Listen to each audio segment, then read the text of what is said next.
16 years in this line of work will carve deep lines into a man's face, but it's the unseen marks that weigh the heaviest. My name is Robert Jenkins, paramedic for Clark County, Nevada, and I have spent more nights inside ambulances than in my own bed.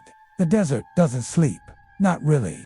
It shifts. It hums. It waits. Las Vegas burns bright on the horizon. But beyond the glow, there's darkness sprawling for miles, swallowing small towns, highways, and the people who slip between both. That's where I worked, where the calls came in, and where most people never think twice about what unfolds. I had seen it all, or at least I thought I had. Car wrecks that twisted metal into cages around screaming bodies, overdoses in motel rooms where the stench of vomit mixed with perfume and rot, gunshot wounds in gas stations where the air still trembled from the sound of the trigger pulled minutes earlier. I had learned to keep my hands steady when a child's chest caved beneath compressions, and to bury the sound of a mother's cry when she realized there was no more air to breathe into her son. I carried those nights with me, locked in a box I never dared to open, because if I did, I feared the contents would devour me whole. The human body can be predictable.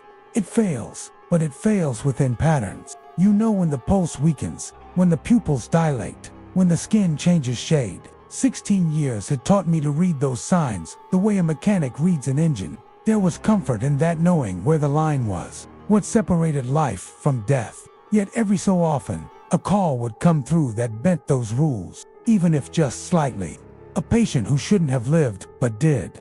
Another who seemed fine and dropped dead an hour later. Strange, but explainable. Always under the broad umbrella of chance, physiology, or fate. At least, that's what I told myself. But there was a weight on me, a creeping fatigue that had built slowly over the years. Night shifts blend into one another until you forget the shape of the sun.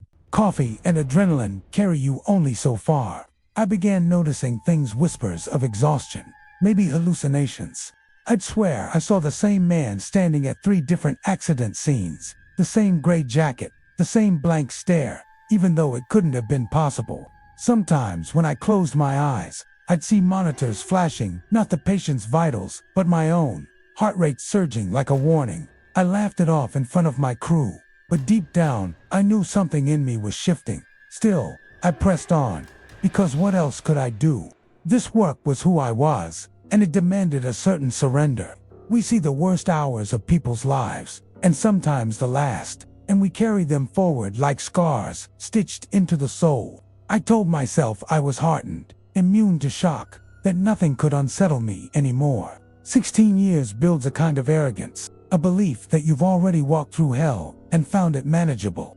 I didn't know then that there are places where medicine cannot reach, where the body and mind unravel against something far older, something merciless. I didn't know that a gas station bathroom off a lonely stretch of Nevada highway would strip away that arrogance, leaving me with only silence and annoying doubt. That night would not just be another call. It would be the one that followed me into sleep, into the hollow spaces between heartbeats, into the place where reason loses its footing. It would be the night I stepped into a darkness no training, no science, and no faith could explain. It was a Tuesday night, one of those shifts that drags under its own weight, quiet for hours until the air feels heavy with waiting. My partner, Angela Torres, sat across from me in the rig, flipping idly through her phone, while I stared at the dashboard clock. 2 in the morning, the hour when time begins to warp. The desert outside was a vast black sheet, broken only by the faint orange glow of Vegas far to the south. I remember thinking that it felt like the world had gone still, as if the county had paused to breathe. That's when the radio crackled. Unit 14, respond to a medical emergency. Possible unconscious female. Chevron Station, North Las Vegas Boulevard, cross of Cary Avenue. I sat up before the dispatcher finished. Angela shot me a look, eyebrows raised, already reaching for the ignition. Calls at gas stations weren't unusual, but there was something in the dispatcher's voice that cut sharper than routine. A hesitation, maybe, or an unease leaking through the static. We pulled out fast, the sirens tearing across the empty stretch. My stomach tightened the way it always did at the start of a call. 16 years in, and still my body braced as if preparing for impact. The ride was short, Just minutes down, deserted streets lined with shuttered strip malls and half-lit signs, the kind of place that thrived at night lone, leave figures at bus stops, the low shuffle of footsteps in alleys. When we rolled into the Chevron, the lot was mostly empty, except for a pickup truck parked crooked at the far edge. The store's neon buzzed, painting the concrete in sickly colors. A clerk stood outside, arms folded tight, shifting from one foot to the other. He flagged us down with a frantic wave. I stepped out, boots crunching against gravel, and asked what we were walking into. "She's in the bathroom," he said, voice cracking. "Locked." We couldn't get her to answer. Then the door just opened. His hand shook as he gestured toward the building, as if retelling it brought the moment back. Angela frowned, grabbing the gear bag. "What do you mean, it just opened?" He shook his head. "I don't know.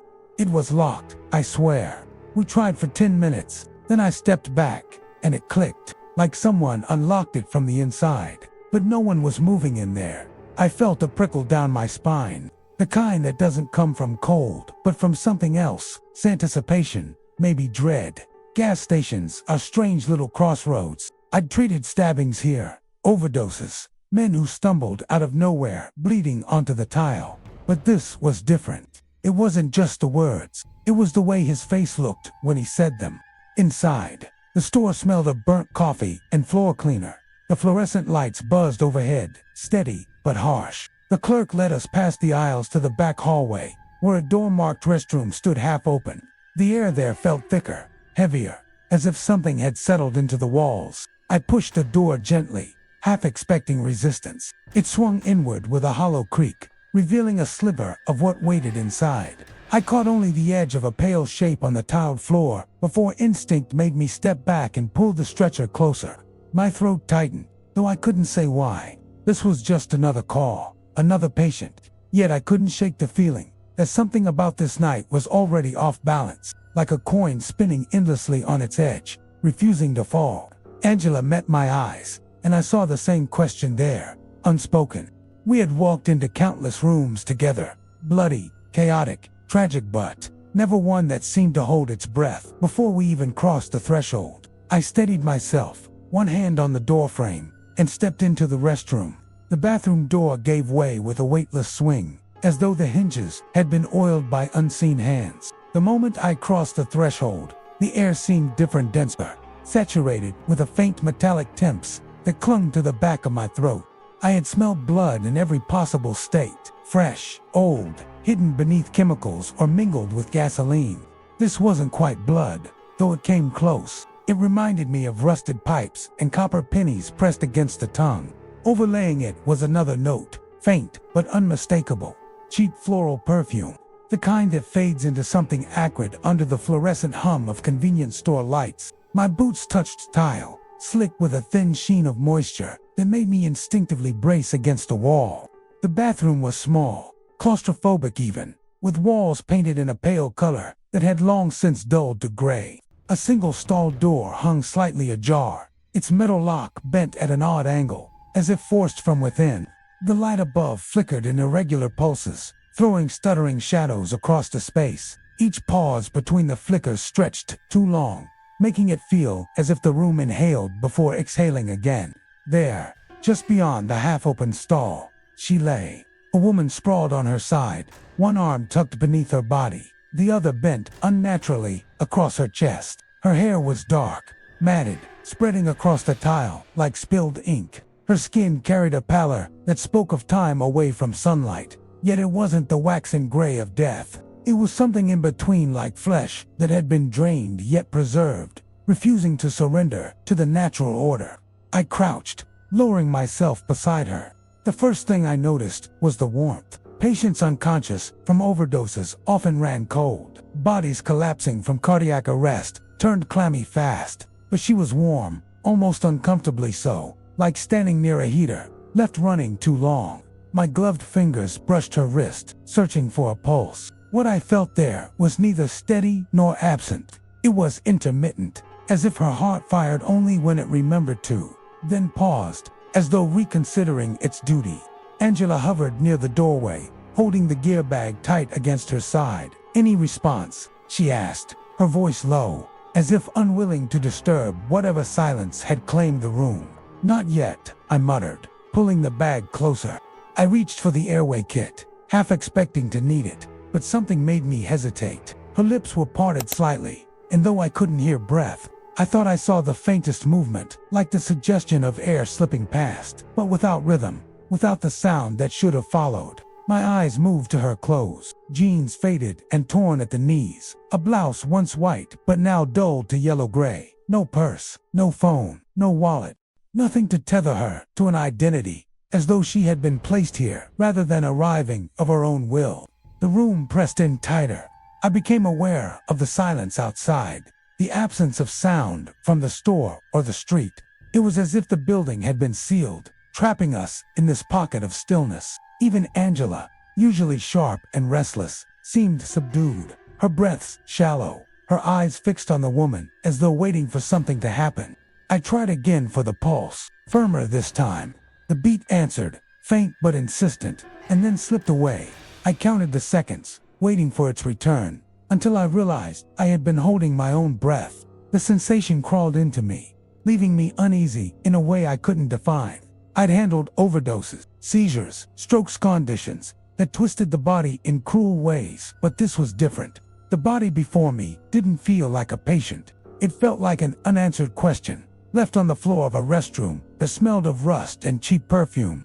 The oximeter waited in the bag, ready to confirm what I suspected. Yet even before I clipped it onto her finger, I had this strange certainty that whatever numbers appeared on that screen would not belong to her alone.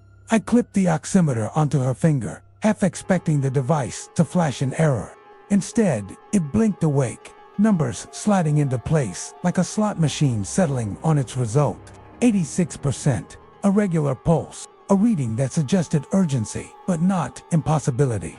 I watched the digits pulse in time with a faint beeping, then frowned. Something about it felt wrong.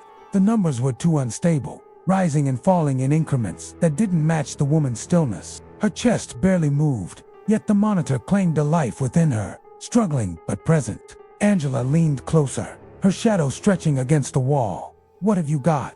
"Low sats." Pulses. I hesitated, staring at the screen. Erratic, not consistent. I handed her the oximeter, letting her try. She clipped it onto the same finger, and almost immediately, the digits changed. 97%, strong pulse, steady rhythm. She glanced at me, her eyebrows tightening. "That's impossible," I muttered. I reached for the device again. When I placed it back onto the woman's hand, the reading shifted downward once more, as if mocking my confusion. "She's not presenting the way she should," Angela whispered. The woman's face drew my eyes then. Her eyelids were shut, lashes resting like dark threads across her cheeks. Her mouth parted slightly, but her jaw was rigid in a way that suggested she had been frozen in that expression. No drool, no twitch, no sound of air pulling through. Her skin, warm as it was, carried no sign of circulation beneath. No flush of blood, no mottling, just pale, even unyielding. I pressed my stethoscope against her chest, listening. For a moment, I swore I heard something, a faint thrum. Not quite a heartbeat, but a vibration, like machinery buried beneath concrete. It hummed in a steady rhythm before faltering, vanishing into silence. When I pulled the scope away, my ears rang as if I had been listening to static.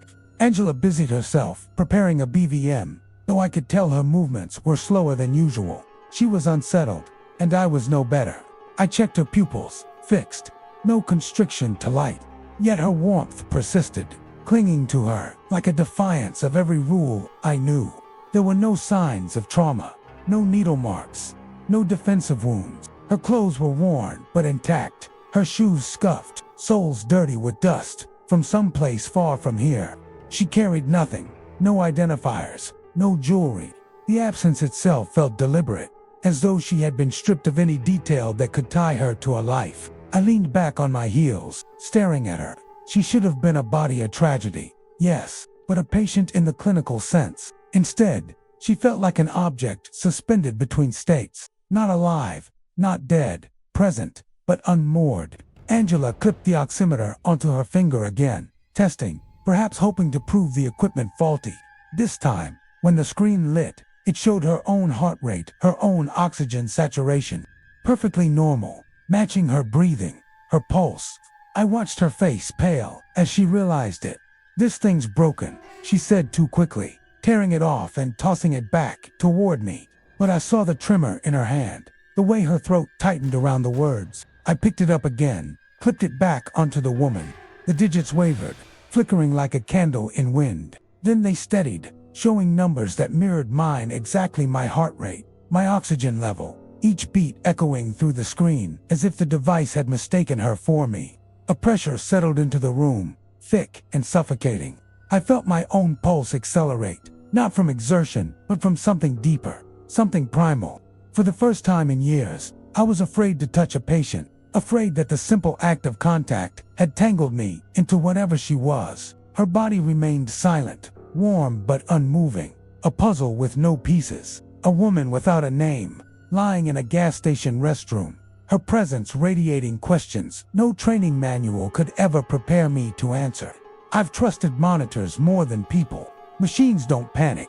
They don't lie out of fear or ignorance. They translate the body's language into numbers. And for 16 years, those numbers guided my every move. That night, in that restroom, the oximeter betrayed me. Or maybe it revealed something I was never meant to see. The device still rested on her finger, its red diode casting a faint glow against her pale skin.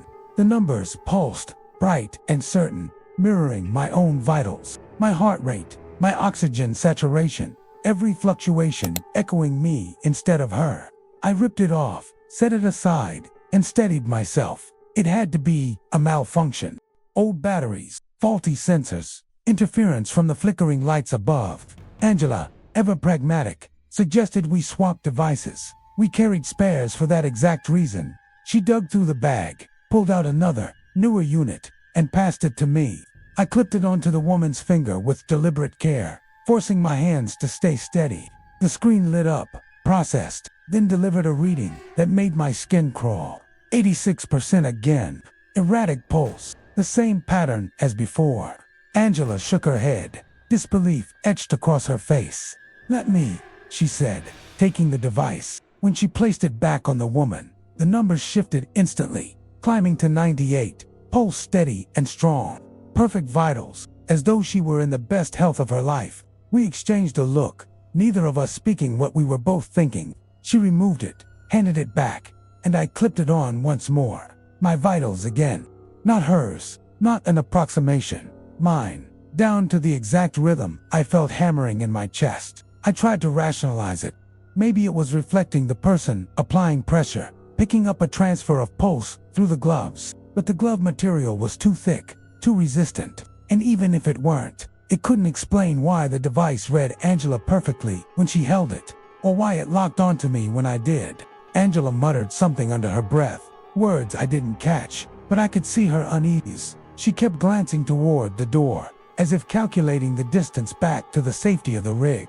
I couldn't blame her. The air felt tighter now, pressing against my chest in sync with the numbers flashing on the screen. I forced myself to continue the assessment. Airway, breathing, circulation. I checked again for chest rise, and there it was, barely perceptible, a flicker of movement that gave no rhythm, no confidence. I pressed my stethoscope to her sternum once more, listening. At first, silence. Then, faintly, I caught a beat. It was out of step, arrhythmic, but steady enough to mock the readings on the screen. Yet, as I listened, the sound warped. What began as a heartbeat shifted into something else, a vibration more mechanical than organic, humming low like a generator. The longer I listened, the more it seemed to sync with the pounding in my own ears, until I couldn't tell if I was hearing her heart or my own. I pulled the scope away, unsettled. My head swam briefly, a wave of lightheadedness washing over me.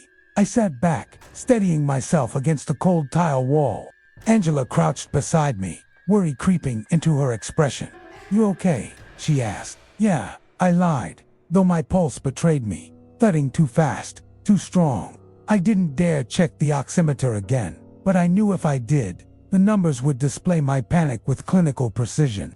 The woman's body remained unchanged, suspended between warmth and stillness, like a mannequin pretending at life. The monitors had made her a mirror, reflecting us instead of herself. The longer we stayed, the more I felt that the room was bending around her, as if her presence had rewritten the rules. I looked down at her hand, the oximeter still attached. The glow of its light bled into the tile, and for a moment, in the uneven flicker, I thought I saw her fingers twitch. Not a reflex, not the involuntary spasm of muscles deprived of oxygen. It was deliberate, subtle, a reminder that she wasn't entirely gone, or perhaps that she had never truly been here at all. I clipped the oximeter back on, determined to prove it was nothing but faulty equipment, a trick of coincidence. Yet the moment the diode lit, the numbers aligned perfectly with my own pulse. My heart rate spiked, and so did the screen. My breath caught, and the oxygen saturation dipped as if it were following me, tracking my every falter. The patient on the floor remained motionless, her chest barely rising, but the monitor pulsed in time with the panic blooming under my ribs. Angela tried again. She snatched the device from me, fastened it onto the woman's hand, and the numbers snapped to her instead. Calm, steady, as if the body on the tile had ceased to exist, replaced by a vessel for whomever dared to touch it. Angela muttered, "This isn't possible," her voice more brittle than I had ever heard it. She ripped it off and set it down hard, as though afraid it might continue to speak. The silence that followed was unbearable. I could hear my own breathing, too quick, too loud. The fluorescent light overhead flickered, but in the space between flashes, I felt as though the room had shifted. The shadows were different, elongated, their angles wrong for the size of the space. I tried to focus, to remind myself this was fatigue, stress, the residue of too many nights spent in cramped rooms with broken lights. But deep down, I knew what I was experiencing wasn't just exhaustion. It was something else, something that had curled itself into the air and made a home here. I bent closer to the woman, searching for the pulse at her neck. The moment my fingers touched her skin, a jolt of dizziness coursed through me. My vision narrowed, dark at the edges, until all I could see was her face. Her eyelids twitched, though they did not open, and I had the unsettling sense that beneath them, her eyes were locked directly on mine. I withdrew my hand, stumbling back, the dizziness subsiding as quickly as it had come. Angela grabbed my arm. "Robert, you don't look right." Her words seemed far away, muffled, as though we were speaking through water. I nodded, but I couldn't bring myself to meet her gaze. My eyes kept drifting back to the woman, to the unnatural stillness that seemed alive in its refusal to change. I pressed the stethoscope to her chest again, desperate for a rational explanation. This time, I didn't hear the faint heartbeat or the mechanical hum I had caught before. I heard my own pulse, loud and thunderous, echoing back at me through the bell. It wasn't possible, stethoscopes, don't lie, not like this. Yet there it was, my body speaking to me through hers. The sensation became unbearable. I pulled back, and in that instant, I caught sight of the mirror above the sink. Angela stood beside me, her reflection perfectly aligned with her movements. Mine, however, lingered, a fraction of a second late, its chest still heaving after I had stilled, its eyes fixed on me, though I had turned away. I froze, every muscle in my body tightening. The reflection straightened slowly, lips parting as though to speak, though no sound came. I gripped the sink, refusing to blink, convinced that if I looked away, it would move without me. Angela noticed nothing. She was still crouched beside the woman, unaware of the thing behind me or inside me wearing my shape.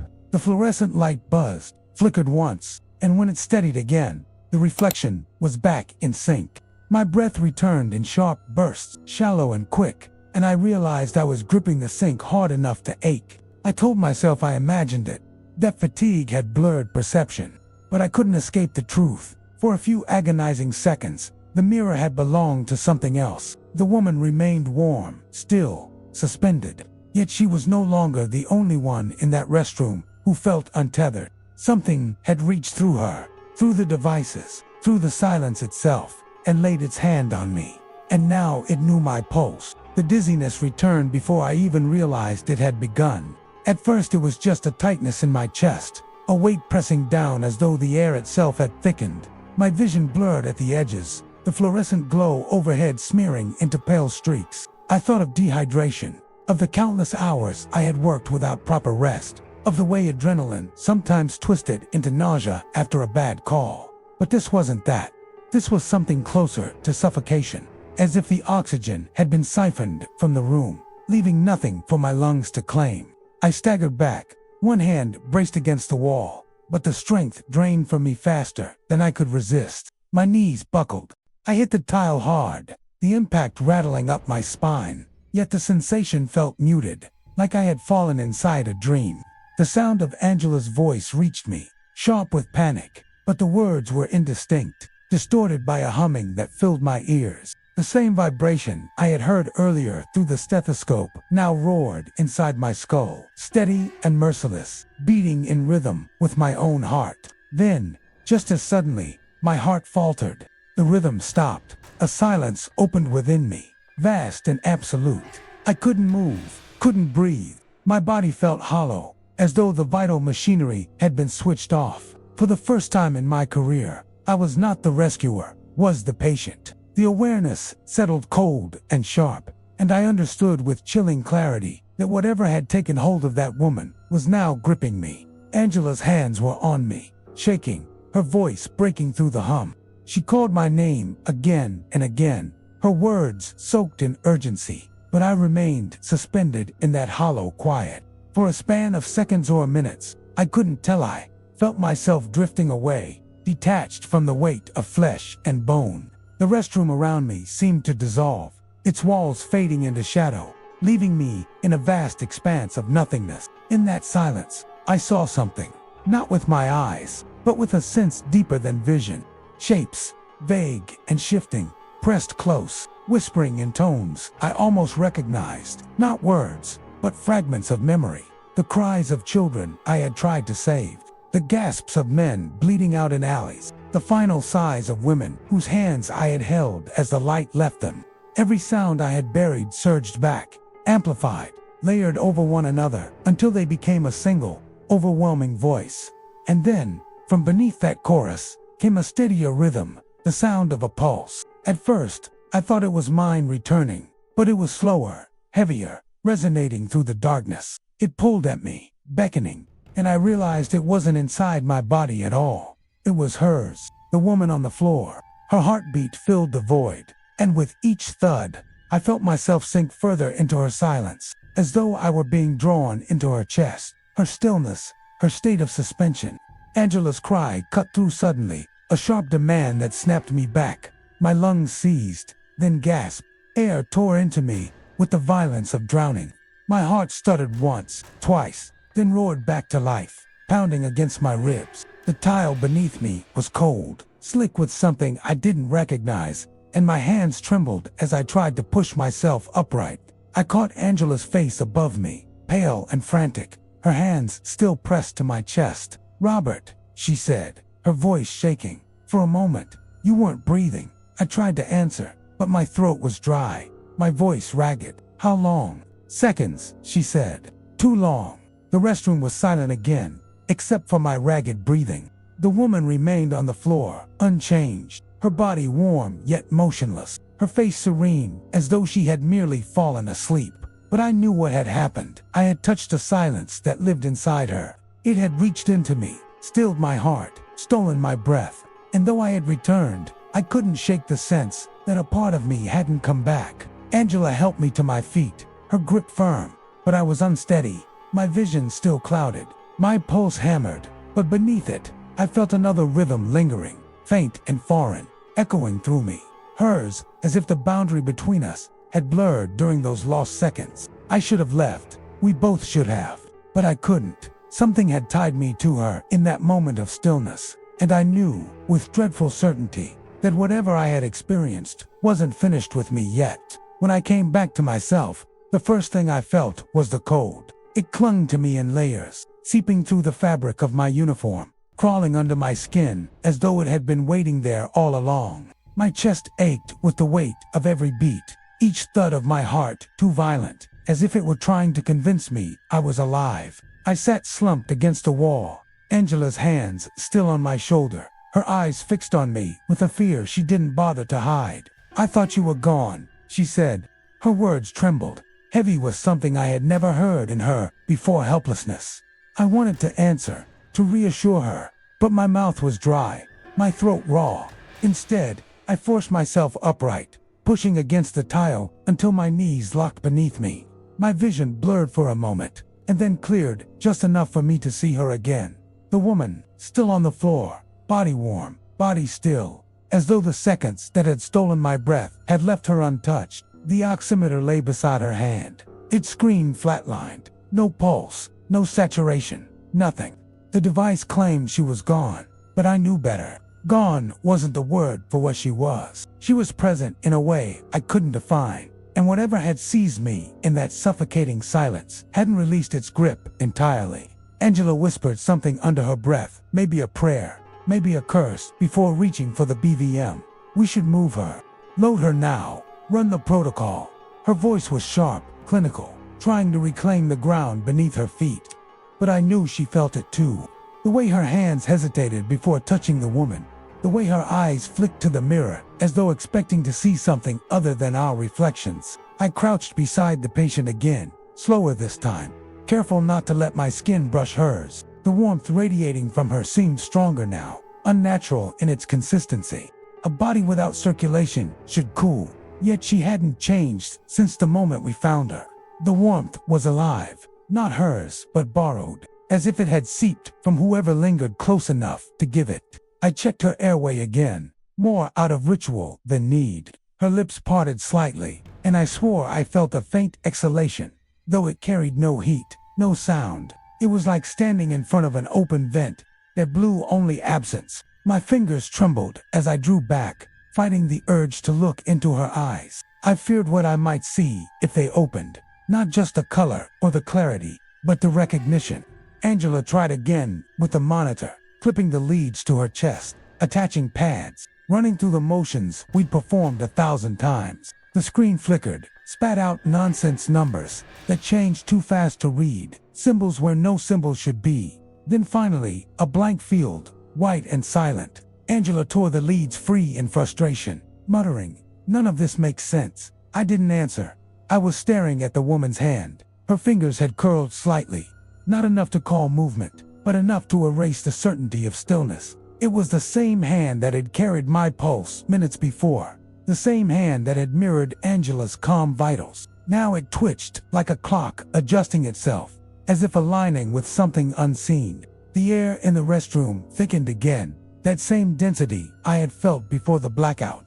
My ears buzzed, a faint vibration that seemed to come from inside the walls. The mirror above the sink reflected us, all the woman's body, Angela's hunched form, and my own, but the rhythm in the glass was wrong. My reflection's chest rose too slow, too measured, not matching the erratic breathing tearing through me. It was breathing in sync with her. I tore my eyes away, focusing on the floor, on anything else, but the image stayed etched in my mind. I wanted to run, to drag Angela out of that room and leave the woman where she lay. Yet something deeper held me, tethered me. I had touched her silence once, and part of me longed to return, to know what lived there. Angela's voice cut through again, sharper this time. "Robert, we can't stay in here." She was right, and yet my feet refused to move. The restroom had become a chamber, not of death, but of something waiting, watching. I leaned closer to the woman, against every instinct screaming in my veins. Her warmth licked at me, steady, patient. I whispered without meaning to, my voice barely audible even to myself. "What are you?" The silence answered, pressing heavier against my chest, reminding me of the seconds I had already lost. It was not finished, not with me, not with her, not with either of us. The decision to move her should have been automatic. Training drilled into me that no matter the confusion, no matter the doubts, you stabilize and transport. But I hesitated. Every part of me recoiled from the thought of lifting her, of carrying her out of that room and into the open air. It wasn't fear of contamination or injury. It was something heavier, a dread that whispered that once she left this space, something would follow. Angela didn't wait for me. She crouched at the woman's shoulders, bracing to lift. I moved to the legs, though my hands shook as they neared her jeans. The warmth radiating from her body spread into my gloves, to alive, to steady. We counted together, lifted, and the weight that met my arms was wrong. Not heavy, not light, but hollow, as if we weren't lifting flesh but something that mimicked it. My stomach turned, and I almost let go. As we raised her, the room shifted. The stall door groaned on its hinges, though no one touched it. The flickering light steadied, then dimmed, leaving the corners swallowed in shadow. The space stretched, subtly but unmistakably, as though the walls had retreated. The restroom was no larger than before, yet the distance to the door felt doubled. Angela muttered, "What the hell?" under her breath, but pressed forward. I followed, dragging my feet like a man wading through deep water. Each step seemed to take longer than the last, the door stubbornly distant, no matter how close we drew.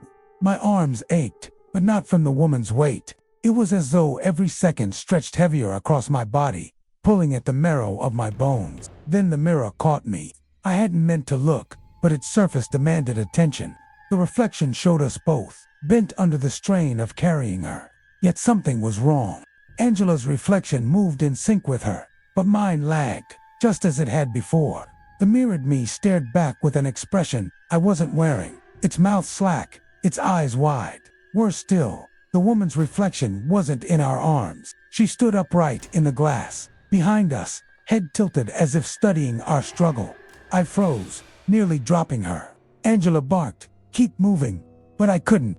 My eyes locked on the reflection, on the impossibility of that upright figure, smiling faintly as if she alone understood the rules of this place. The fluorescent light buzzed, flared once, and when it steadied, the mirror corrected itself. The woman was back in our arms, her face slack, her limbs lifeless, but my legs refused to obey. For a heartbeat, I felt rooted to the tile, as though the reflection had stolen my will, along with its delay.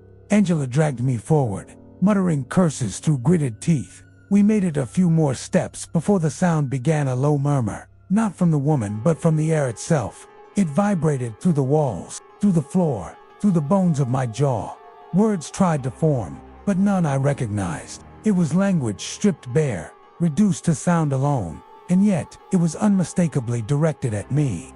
I nearly stumbled again, my chest heaving as the vibration grew louder. Angela either didn't hear it or refused to acknowledge it.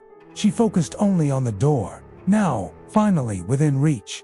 But as her hand brushed the handle, the murmuring ceased. The silence that followed was worse. We set the woman down just short of the threshold. My arms tingled, nerves buzzing as though I had carried something electric. Angela bent, catching her breath, her hands trembling against her knees. I looked back at the mirror. For the first time, it reflected nothing. No Angela, no me, no woman, just an empty restroom stretching behind us, bathed in dim light, waiting.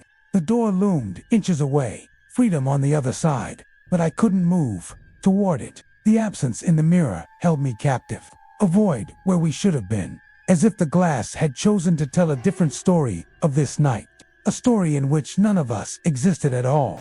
We crossed the threshold at last, though I cannot say whether the door opened for us or we simply slipped through something that no longer resisted. The moment we stepped out of the restroom, the air shifted. It was lighter, thinner, as if we had surfaced from underwater, and yet I could not shake the weight pressing into my chest. Angela guided the stretcher into the hallway, her movements quick and purposeful, but I lingered at the doorway, staring back. The restroom appeared ordinary now, a narrow space with flickering lights, a stall door ajar, a sink streaked with water stains. Ordinary, except for the faint reflection that still lingered in the mirror. It showed me standing there, but the figure did not follow as I turned away. My double remained fixed, its eyes wide, lips parted, as if it were still trapped inside, while I walked free. Angela called my name, snapping me forward. I forced myself into motion, hands gripping the stretcher as we wheeled the woman out, toward the ambulance. Her body lay as it had from the beginning, warm, pliant, without breath, without name. She looked unchanged, yet I could feel her inside me, a residue I couldn't shake, as though when my heart had faltered, something of hers had entered the hollow it left behind. Outside, the gas station clerk stood rooted by the door, his face pale, his eyes darting to the stretcher, then to me. He looked as though he wanted to speak, but thought better of it, stepping back as if distance might shield him. I wondered if he sensed it too, the strange current that still clung to us, to her, to me. Angela climbed into the rig, calling out vitals, though we both knew there were none to give. I followed, sliding the door shut behind me. Inside, the familiar hum of equipment should have grounded me, should have brought me back into the rhythm of protocol and order. Instead, every beep, every flicker on the monitors only deepened the sense of unreality. None of the machines could capture her. The leads remained blank. The screens refused her existence. I sat back, exhaustion pulling at me, and glanced at the portable oximeter resting in its case. I should have thrown it out, discarded it as faulty, but I couldn't. My hand moved on its own, lifting it, clipping it onto my finger. The screen lit up, numbers steady and precise, my vitals, exactly as expected. Relief almost came, but then the display flickered. For a fraction of a second, the heart rate dropped to 0, then rose again. My breath caught. Angela noticed. "Robert, you all right?" I nodded, hiding the device. But inside, I felt the truth settle cold. It hadn't been a malfunction. The silence I had touched in that restroom was still with me, still echoing through my pulse. We reached the hospital, but the woman never appeared in the system. No chart, no intake, no record.